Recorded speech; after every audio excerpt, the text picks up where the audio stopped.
Hi and welcome to my channel, Hopewell Stories. Today's video is how a woman is fired for being pregnant, but the new owner of the company was watching and calls her in. But before we dive into the full story, let me know where you're watching from and what time it is now, and don't forget to subscribe to the channel. Lena Martinez stood in front of the building that had been her workplace for the last 3 years.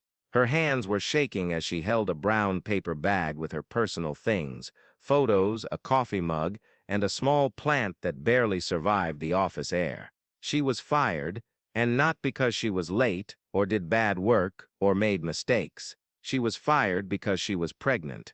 "I'm sorry, Lena," her boss, Mr. Harris, had said just an hour ago. "You know how it is. The company needs people who can give 100%.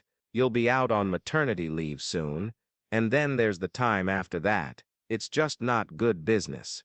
But I've given 3 years of my life to this place." Lena had replied, trying to keep her voice calm. "I was going to take only 8 weeks off. I can still do my job." Mr. Harris didn't look at her. He stared at his desk like it might save him from the guilt. "I'm sorry," he repeated. "That's the way it has to be."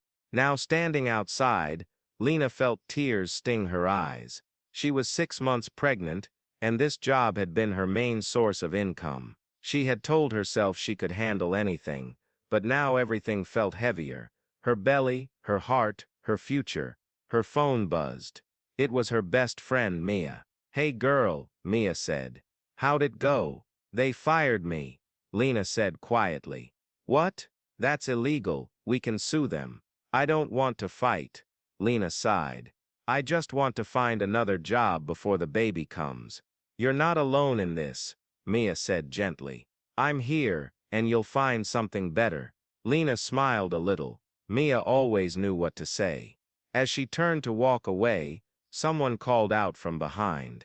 "Miss?" "Excuse me, Miss Martinez." Lena turned around. A man in a sharp suit was walking toward her.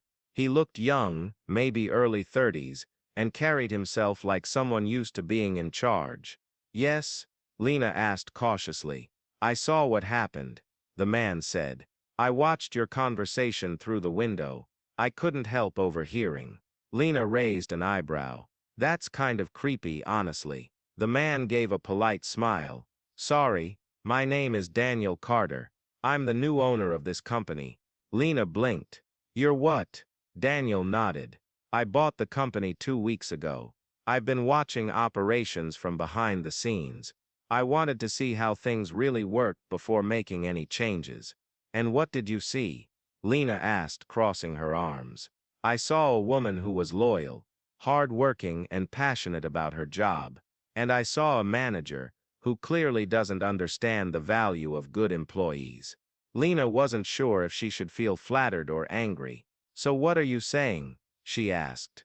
"I'm saying I want to offer you a second chance," Daniel said. "Not just a job back, but a better one.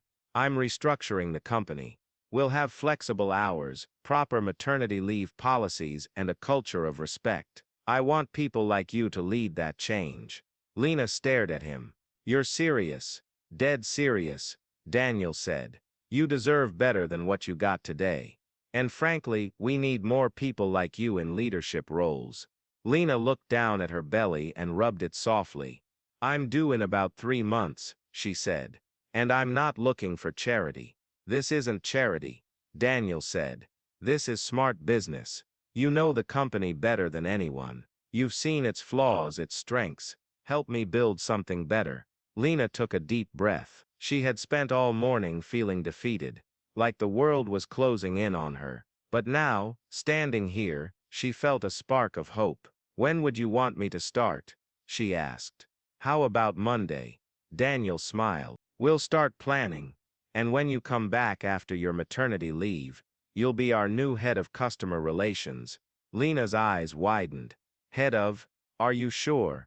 I've read your reports. You've handled some of the toughest clients with patience and professionalism. You're exactly what we need." Lena laughed, half in disbelief, half in relief. "Okay, Mr. Carter, you've got yourself a deal." "It's Daniel," he corrected.